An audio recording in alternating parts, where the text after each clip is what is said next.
ዌልካም ባክ ኢትዮ ጁሪስ አካዳሚ ተማሪዎች እንዴት ናቸው? ባለፈው እንግዲህ ሁለቱን ቻፕተር ሰርቼላችሁ ነበር። ቻፕተር 1 እና 2 ኢንትሮዳክሽን ቱ ሎው እና ሎው ኦፍ ፐርሰን ሰርቼላችሁ ነበር እና በዛ ቪዲዮ መሰረት ብዙዎቻችሁ ኮሜንት እየጻፋችሁልኝ ቻፕተር 3 ስራለን እናም ደግሞ ፈተና ደርሰብናል ያላችሁ ነበር።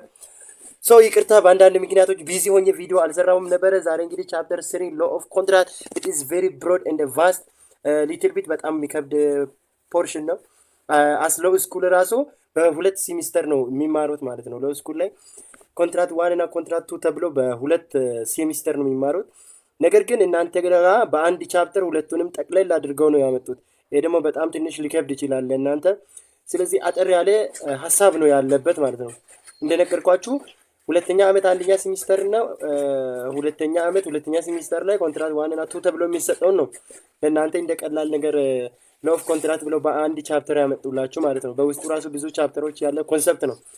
ስለዚህ እሱን ለማየት እንሞክራለን። የሚገርማችሁ ነገር ማለት ነው ዛሬ ጠዋት ቪዲዮ ኮሜንት ላይ አንዱ ፈተና አለብን እባክህ ስራለን ብሎ ቪዲዮ ሰርቼ ነበር። ዛሬ ጠዋት ቪዲዮ ሰርቼ ሳውንድ ኦን ሳላደርግ ነበር። እንግዲህ ማይክ ኦን ሳላደርግ ሰርቼ ከስሮብኛል ማለት ነው። በዚያ ኬዝ በጣም ተናድጄ ነበር። አሁን ድጋሚ እንግዲህ ለሰይጣን እድል ፋንታ አልሰጥም ብዬ ነው እየሰራለሁት። እሺ እና ጫጫታ አለበት እየሆኜ ነው ቪዲዮ የሚሰራላችሁ። እንግዲህ ፎከስ እናንተ ትምህርት ላይ እንድታደርጉ። እሺ ደግሞ ሲቀጥል አንድ ጥያቄ የሚጠይቃችሁ ባለፈው የሰራሁትን ቢዝነስ ለው እንግዲህ በጣም ቪው ነበረው እስከ 2K ማለት ነው። 2000 ምናምን ሰው አይቶታል። ከ800 በላይ ሰው ቁጭ ብለው ቪዲዮን አይቶታል ማለት ነው። ሙሉ ቪዲዮ ኖቲፊኬሽን እንደዛ ያሳየኛል። ሶ ለምንድን ነው ቻናሉን ሰብስክራይብ ማታደርጉት? ይሄ አሁን ትንሽ እኩል ልፋት ያለበት ስራ ነው። ቪዲዮ ፓወርፖይንት ማዘጋጀት፣ ከዛ የዘለለ ደግሞ ቪዲዮ እንደዚህ መስራት በጣም አድካሚ ነገር ነው። ስለዚህ እናንተ ድጋፍ ደግሞ ለእኔ ያስፈልገኛል። ስለዚህ ቀጣዩን ቻፕተር እንዲሰራላችሁ ከፈለጋችሁ ሰብስክራይብ አድርጉት። አሁን 1 ደቂቃ ሰጣችኋለሁ። ሌላችሁ ሰብስክራይብ ያላደረጋችሁ ልጆች አድርጋችሁ ነው። አይ ዌት ዩ ፕሊዝ ሰብስክራይብ ማይ ቻናል and after that we will continue our class. okay ሰብስክራይብ አድርጋችሁ የምትመለሱ ይመስለኛልና ክላሳችንን እንቀጥል። so law of contract are matter of daily life especially in commerce. Says the knowledge of fundamental principle of contract law is much help in commercial success. ምን ማለት ነው ኮንትራት የምንለው? በዴይሊ ላይፍ ላይ ምንድነው ስፔሻሊ ንግድ አካባቢ ላይ ኮንትራትን በጣም ተፈጻሚነት ወይንም የሚፈጸም ተግባር ነው ዴይሊ ላይፍ ላይ ማለት ነው። ለምሳሌ ንግድ አካባቢ ካየን ሁለት ሰዎች ነው የሚገበያዩት። አንዱ ገንዘብ የሚከፍል ነው፣ አንዱ ደግሞ እቃውን የሚሸጥ። በዚህ ጊዜ ክሬዲተር እና ደብተር አለ። አንዱ ውሉን ፈጻሚ ነው፣ አንዱ ደግሞ ግዴታውን መፈጸም። ስለዚህ ሁሌ ያለ ነገር ነው ማለት ነው ውል የምንለው ነገር። ዘስ ዘ ናውሌጅ ኦፍ ፋንዳሜንታል ፕሪንሲፕል ኮንትራክት ኢዝ ማች ሄልፕ ኢን ኮመርሻል ሰክሰስ ብሎ ስለዚህ በኮሜርሻል በንግድ ዙሪያ ነው የምንሰማራው። አሁን ቢዝነስ የምትማሩ ተማሪዎች እናንተ በንግድ ዙሪያ ነው የምትሰማሩት። በዛን ታይም ላይ እናንተ ደግሞ ስለ ኮንትራክት ቤዚክ ሆነ ናውሌጅ እንዲኖራችሁ ነው እየተማራችሁ ያላችሁት ማለት ነው። ዘ ናውሌጅ ኦፍ ፋንዳሜንታል ፕሪንሲፕል ኦፍ ኮንትራክት ኢዝ ማች ሄልፕ ኢን ኮመርሻል ሰክሰስ ይላችኋል ማለት ነው። ሶ አንደኛ እዚች ጋር ፖይንት አለ። ሳም ሪማርክስ አን ኦብሊጌሽን ምን ማለት ነው? ዜር አር ኦል ሶርትስ ኦፍ ኦብሊጌሽን ኢምፖዝድ አፖን ሁማን ቢንግ ሞራሊ ሪሊጂየስ ሶሻል ኦብሊጌሽን። አሁን እንደ አስተያየት የተሰጡ ነገሮች ናቸው እነዚህ። የሆነ አንድ አስተያየት የተሰጡ ነገሮች ናቸው ስለ ኦብሊጌሽን ወይንም ደግሞ ስለ ግዴታ። ምን ማለት ነው? ኦብሊጌሽኖች ኢምፖዝድ ይደረጋሉ ወይንም በሰዎች ላይ ኢምፖዝ ይደረጋሉ። በምን? በሞራሊ በሪሊጂየስ ሶሻል ኦብሊጌሽኖች አሉ። አሁን ሞራል ኦብሊጌሽን የምንለው ምን አይነት ነው? ለምሳሌ አሁን እናንተ አንድ ትልቅ ሰውዬ ቆሞ እናንተ ቁጭ ብትሉ ምን አይነት ስሜት ነው የሚሰማችሁ? ማንም እኮ የሚያስገድዳቸው የለም። ተነስ አንተ አስቀምጠው ምናምን የሚል የለም። ነገር ግን ሳይኖር ሞራላችሁ ራሱ ምን ያደርጋል? ያስገድዳቸዋል። ወይኔ እኔ ታላቅ እንዴት ነው ቆሞ እኔ ቁጭ ብለው የሚል ነገር ውስጣችሁ ላይ ሲፈጠር ምን ታደርጋላችሁ? ትነሳላችሁና ታስቀምጣላችሁ ማለት ነው። ሪሊጂየስ በሃይማኖትም እንግዲህ ሳትፈለጉ የምትገደዱበት ሁኔታዎች ሊኖሩ ይችላሉ ማለት ነው። ሶሻል ኦብሊጌሽን በማህበረሰብ ውስጥ ስትኖሩ የምትገደዱት ነገሮች ይኖራሉ። ይሄ ግልጽ ነው። ሶ ኢን ዘ ኤሪያ ኦፍ ሶሻል ኦብሊጌሽን ኤ ስፔሻል ካታጎሪ ኢዝ ዛት ኦፍ ሌጋል ኦብሊጌሽን ዊች ዊል ሃቭ ባይንዲንግ ኢፌክት። አሁን ከሌላዎቹ አሁን ከሶሻል ኦብሊጌሽን አሁን እናንተ ማንም ይሄን አድርግ ብሎ የሚያስገድድ ነገር የለም። ነገር ግን አሁን ስፔሻል አለ። ስፔሻል የሚሆነው የቱ ነው? ሌጋል ኦብሊጌሽን። አሁን ከህግ ጋር ግንኙነት ያለው ከህግ ጋር ያለው ኦብሊጌሽን ከሆነ ሌጋል ባይንዲንግ ያለው ካልፍ አሁን ቅድም ሽማግሌው ቆሞ አንተ ቁጭ ብትል ብትነሳ ባትነሳ የሚጠይቅ ነገር የለም። ሞራሊ ብቻ ነው የሚሰማ። ነገር ግን ይሄ ሌጋል ኦብሊጌሽን ደግሞ ካልፈጸምክ ለምሳሌ ብድር ተበድረ ብድሩን ካልመለስ ሌጋል ባይንዲንግ ይፈቅዳሉ። ለዛ ላልከፈልክበት አንድ ካሳ ልትጠይቅ ትችላለህ ማለት ነው። ገብቷቸዋል አይደለ?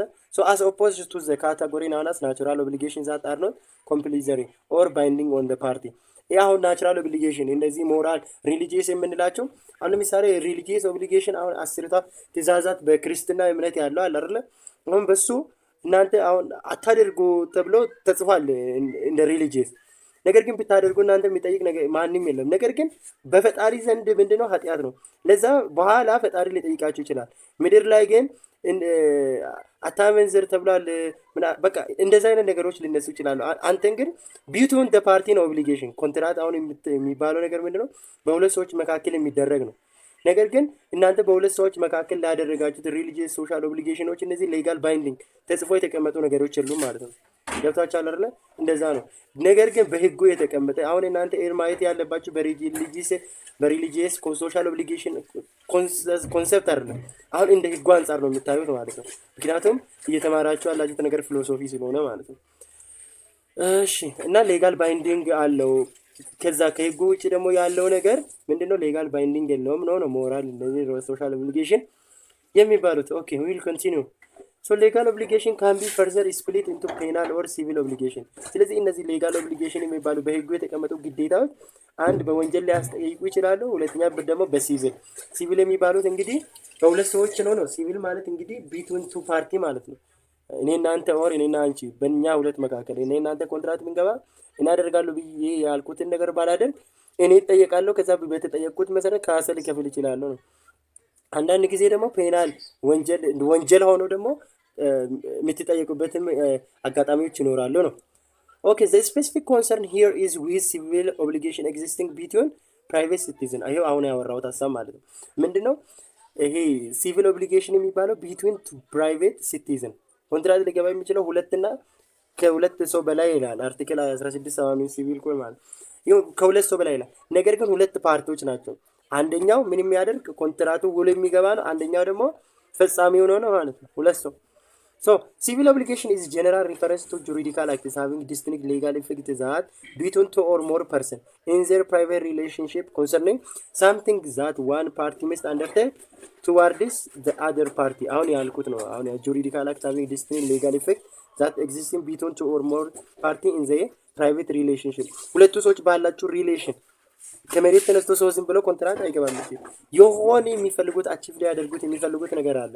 በዛ ነው ሳምቲንግ አለ የሆነ ሳምቲንግ አለ አቺቭ ሊያደርጉ የሚችሉት። ስለዚህ አንዱ ፓርቲ ለአዘር ፓርቲ የሚገባበት ነው ማለት ነው። ኦኬ A civil obligation consists of juridical relation between two persons of whom one entitled to demand performance on the creditor obligation is called creditor and the one who is obliged to perform is called debtor. ምን ማለት ነው? አሁን ዲማንድ ኦፍ ፐርፎርማንስ እንትን ኮንትራቱ እንዲፈጸምለት የሚፈልገው አካል ምን ይባላል ይላል? ክሬዲተር ይባላል ነው። ቀጥታ ዳይሬክት whom wants entitled ዲማንድ ያለው። አሁን ለምሳሌ እኔ ቅድም እንደዛ አልኳችሁ ሳብስክራይብ አድርጉ ቻናሉን አልኳችሁ። አሁን እኔ የሚፈልገው ዲማንድ ምንድነው? ሳብስክራይብ እንድታደርጉ ነው የኔን ቻናል። እኔ ደግሞ ከናንተ የሚፈልገው ምንድነው? ፐርፎርም እንድታደርጉ ቻናሉን ሳብስክራይብ እንድታደርጉ ነው። የኔ ዲማንድ ምንድነው? ሳብስክራይብ እንድታደርጉ። የናንተ ግዴታ ደግሞ ምንድነው? ሳብስክራይብ ማድረግ ነው። ስለዚህ እናንተ ግዴታ ሲኖርባችሁ ደብተር ትባላላችሁ። እኔ ደግሞ ግዴታ ለእናንተ ሲሰጣችሁ ክሬዲተር ይባላል ማለት ነው። ስለዚህ አሁንም ግዴታ ሰጣችኋለሁ። ቪዲዮውን ሳብስክራይብ አላደረጋችሁ ሄዳችሁ ሳብስክራይብ አድርጉ። መቼ? ቪዲዮውን ሲጨርሱ። I'm a creditor and you are a debtor. Don't forget this. Okay. This obligation it is a correlative right take the name of debt and credit respectively. ምን ማለት መሰላችሁ? ኢዳና ብድር የሚባል ነገር አለ አይደል? ምንድነው ኢዳና ብድር ልዩነት? አሁን ለምሳሌ ብድር ምንድነው? ኢዳ ምንድነው? ክሬዲተር ብድር ነው የሚባለው፣ ደብት ደግሞ ኢዳ ነው። ለምሳሌ እኔ የሰው ብድር አለብኝ እኮ ይባላል። ነገር ግን አሁን ለምሳሌ ከሱቅ ሄዳችሁ እናንተ የሆነ ነገር ወሰዳችሁ፣ ብር አልከፈላችሁ። ብድር ያለበት ማን ነው? ባለሱቁ ነው። ባለሱቁ ብድር አለበት እናንተ ላይ። እናንተ ደግሞ ለባለሱቁ ምን አለባችሁ? ኢዳ አለባችሁ የመክፈል።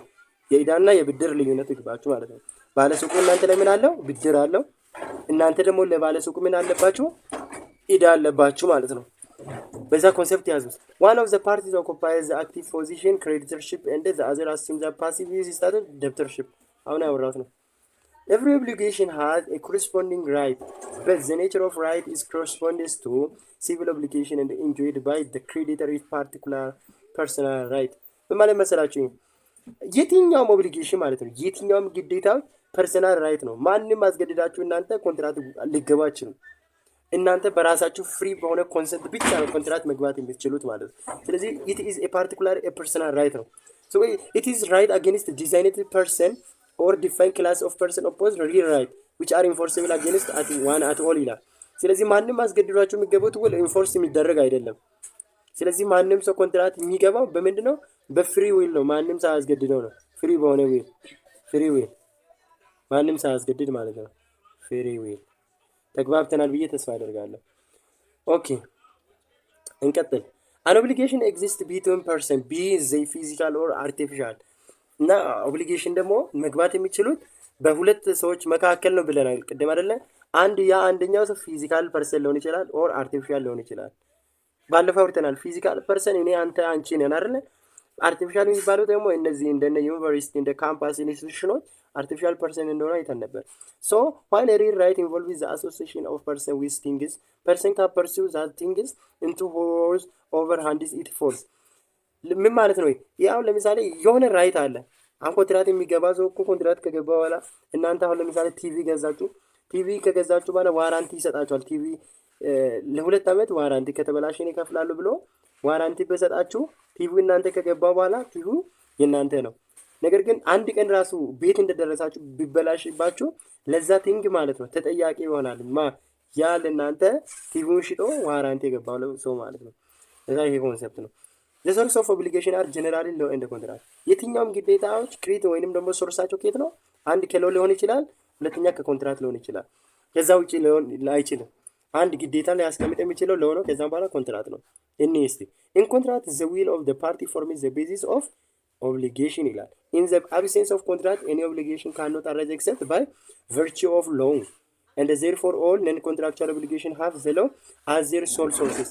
ምን ማለት ነው? የትኛውም ኦብሊጌሽን ሊወጣም አንድ ከኮንትራት ሊወጣ ይችላል። ኦብሊጌሽን ግዴታ ሁለታችሁ ቀደም ብያለሁ። ብድር አንዱ ከወሰደ የመክፈል ግዴታ አለበት። አሁን ግዴታ ክሬት ተደርጓል። እዚች ጋር ፌል ቢያደርገኝ ነገር ይጠየቃል ሰውየው። ነገር ግን ከኮንትራት ውጪ ኮንትራት አቢሰንስ ካደረገ የት ኦብሊጌሽን ካኖት አራይዝ ኤክሰፕት ከምን ውጪ? ቨርቹ ኦፍ ሎው ከለው ውጪ ኦብሊጌሽን አራይዝ ሊሆን አይችልም። አሁን ኮድ አለ፣ ክሪሚናል ኮድ ላይ እንደዚህ መግደል እንደዚህ ወንጀል ነው ምናምን እየተቀመጠ አለ አይደል?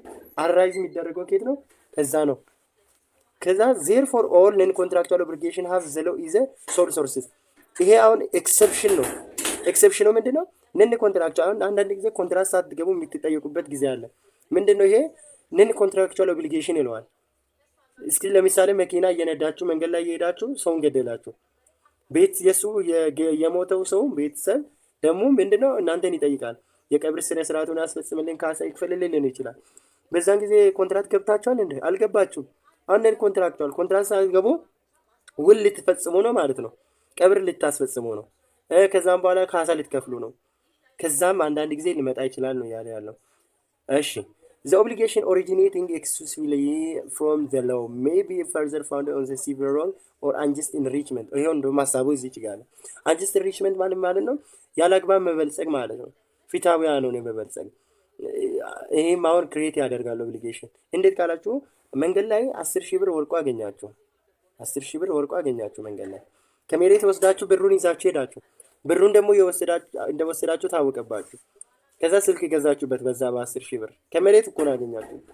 ያ ግን ስልክ በጠፋበት ሰው ሄዶ ፍርድ ቤት ላይ እኔ እንደዚህ ኪስ ውስጥ 10,000 ብር ከባንክ አውጥቼ እየሄድኩ ነበር፣ ወርቆ ያን ብር ወስዶ እንደዚህ ወስዶብኝ እንደዚህ አበላሽቷል ብሎ ቢከሳችሁ አሁን ስልኩን ሽጣችሁም ቢሆን ቤተሰቦቻችሁንም ጠይቃችሁ ቢሆን ኦብሊጌሽን አሁን ግዴታ ልትከፍሉ ነው። ከመሬት እኮ ነው ያገኛችሁ። አለ ራሱን የቻለ ፕሮቪዥን አንጀስት ኢንሪችመንት የሚል ሲቪል ኮር ላይ በዛ መሰረት ተጠያቂ ሆናችሁ ልትከፍሉ ነው ማለት ነው።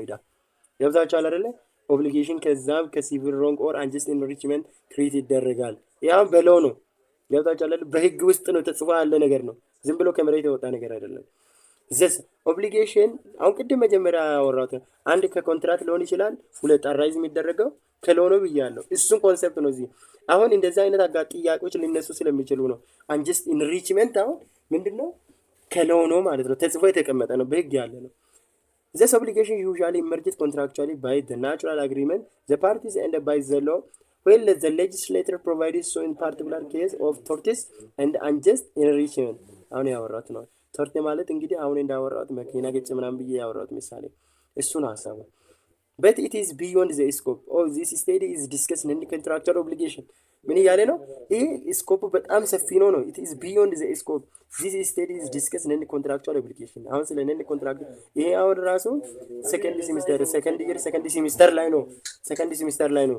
ስለዚህ ምንድነው our focus on the contractual obligation ይለናል ማለት ነው። ምን እያላችሁ ነው? ይሄ ሀሳብ በጣም ቦስት ነው። ከዚህ ሀሳብ በላይ ስለሆነ እንለፈው ነው። እኛ ፎከስ ማድረግ አለብን ኮንትራክቹዋል ኦብሊጌሽን ላይ ብቻ ፎከስ እናደርግ አገባንም እያላችሁ ነው። መጽሐፋችሁ ላይ እንደዛ ነው የተቀመጠው ማለት ነው። ስለዚህ እኛ መጽሐፉ እንደዘለለ እንዘላለን ማለት ነው። ኦኬ ኢሴንሻል ኖሽን ኦፍ ዘ ኮንትራክት ኢሴንሻል ኖሽን ጽንሰ የሆኑ ሀሳቦች የተሰጠዋል በኮንትራክት ምንድነው? It is important to be introduced with certain fundamental philosophical concepts of contract including the definition given by ኢትዮጵያ አለው እና የተለያዩ ጽንሰ ሀሳቦች የተሰጠዋል በኮንትራክት ያ ፍልስፍና አይደለ? እንደ ፍልስፍና የተለያዩ የተሰጡ ህጎች አሉ። በኢትዮጵያ ሎም አለ ማለት ነው ስለ ኦብሊጌሽን። ስለዚህ የኢትዮጵያ ሲቪል ኮድ ሲስተማታይዝ ሌጂስላቲቭ ዶክመንት ከቨሪንግ ሰብስቴንሻል ኤሪያ ኦፍ ዘ ሲቪል ሎ ኢዝ ፕሪዶሚናንትሊ ኢንፍሉዌንስድ ባይ ሮማኖ ጀርመኒክ ሲቪል ሎ ትራዲሽን። ስለዚህ አሁን ኢትዮጵያ እየተጠቀመች ያለችው ሲቪል ኮድ ኢንፍሉዌንስድ ተደርጓል ይላል። በምን? በሮማኖ ጀርመኒክ ሲቪል ሎ ትራዲሽን ማለት ነው። accordingly it is share much of the jurisprudential aspects this is superior legal tradition particularly in the area of contract ይለናል ማለት ነው። okay the civil code draftsman with the Roman Germanic jurisprudential background has established in the contractual matter the theory of autonomy of will እና ይሄን ሲቪል ኮድን የጻፈው ሰው ሮማን ጀርመኒክ jurisprudential ሐሳብ ውስጥ ያስቀመጠው ነገር አለ። the autonomy of will the theory of autonomy of will የሚል ያስቀመጠው ሐሳብ አለ። እናም ደግሞ ይሄ ሐሳብ ምንድነው ካላችሁ this theory derives from the philosophy of economic liberalism and embodies three major consequences በሶስት ሐሳቦች ተነስቶ ነው ይሄንን the will of autonomy የሚለውን ክሬት ያደረገው ማለት ነው። አንደኛ ኮንትራክቹዋል ፍሪደም ነው። ኮንትራክቹዋል ፍሪደም ማለት ነው there is no obligation ይላል። መቼ ነው there is no obligation to contract የሚለው? ግዴታ አሁን እናንተ ውል እንድትገቡ ማንም ሰው አያስገድዳችሁም። the contracting parties are free to determine the scope of their contract there is no special forms contract because consent is sufficient ይላል። ምንድነው? ማንም ሰው ኮንትራክት ግቡ ብሎ እናንተን አያስገድዳችሁም። በፍላጎታችሁ ብቻ ነው መግባት የሚችሉት። ስለዚህ ኮንሰንት ብቻ ፍቃዳችሁ ብቻ በቂ ነው። ስለዚህ ኮንትራክት በፍሪደም ነው አንደኛ። ሁለተኛ ደግሞ ኢንፎርሲቢሊቲ ኦፍ ኮንትራክት ሁለተኛ ተፈጻሚነት ምንድነው ነው the contract has force of law between the parties ኢንፎርሲቢሊቲ ደግሞ ኮንትራክት ያስጠይቃል ተጠያቂነት ነው በሁለት ፓርቲዎች መካከል ነው። ስለዚህ ለገባችሁ ኮንትራክት ተጠያቂ ትሆናላችሁ። ምንድነው? the contract is compulsory even if forged as he has decided the dispute for referring solely to be provisions stipulated by the parties their contract አሁን ዳኛ ፍርድ ቤት ከሄደ ከይዞ ምንድነው መጀመሪያ ኢንቴንሽናችሁ የገባችሁበት ብሎ ነው የሚጠይቀው እንጂ ከነሱ ተነስተው እንጂ ከመሬት ተነስተው አንድን ኬስ ዲሳይድ ማድረግ አይችልም ነው። ሶስተኛ the relative effect of contract የመጨረሻ ኢፌክቱ ምንድነው? ኮንትራክት ሶስተኛ ሀሳብ a contract has no bearing third party or parties outside the contractual engagement are unaffected ይሄ ኮንትራክት የምንለው ነገር ሶስተኛ አካል አሁን ለምሳሌ ናቲና በረከት ለሚባል ሰው ኮንትራክት ገቡ። እኛ ለሁለት ለገባነው ኮንትራክት ከኛ ሁለት ውጪ የሚጎዳ ሰርድ ፓርቲ የለም ማለት ነው። እኛ ሁለት ብቻ ነን። እኔ ከሰጠኝ እኔ ብቻ ነው የሚጎዳ። ከኔ ውጪ አባቴ ሊጎዳ የሚችልበት በኮንትራክት መሃል ምንም አይነት ሲቹዌሽን የለም ይለናል ማለት ነው። ስለዚህ ይሄን ከዚህ በኋላ ቀጥሎ ያለውን ፓርቶች እንቀጥላለን በሌላ ፓርት ማለት ነው። ቪዲዮ ዛሬ ሳልፖስት አላድርም በሚለው ነው እና ቻናሉን ሰብስክራይብ ያላደረጋችሁ ፕሊዝ ሰብስክራይብ ማይ ቻናል እና ኮሜንት ላይ አስቀምጡልኝ ትምህርት ላይ ችግር ካለ እና ማስተካከል ያለብኝ ነገር ካለ አስቀምጡልኝ። ከዛም በኋላ ቪዲዮን ቀጥዬ እሰራለሁ። ነገር ግን ኮሜንት እና ሰብስክራይብ እና ላይክ ማታደርጉ ከሆነ እኔ ቢዝነስ ነው እኔ እንጃ ለመቀጠል ትንሽ ይከብዳል። ቻናሉ የተከፈተ ለለው ስኩል ነው። ቻናሉ ከተከፈተ 3 ሳምንት ነው። ቪዲዮ ደግሞ ያለው በጣም የናንተ ቪዲዮ ነው። ስለዚህ ሰብስክራይብ ማድረግ አለባችሁ በሚታዩት ልክ ማለት ነው እና ኮሜንት ላይ ሐሳባችሁን ጻፉልኝ። ቀጣዩን ቪዲዮ እሰራላችኋለሁ ማለት ነው። ኮሜንት የሚሰጡ ልጆች አሪፍ መሰጣችሁ ከሆነ በዚህ ሳምንት ሙሉ ቻፕተር 3 ሰርቼ ለመጨረስ ሞክራለሁ እና መልካም የንባብ ጊዜ ይሁንላችሁ። ቴንክ ዩ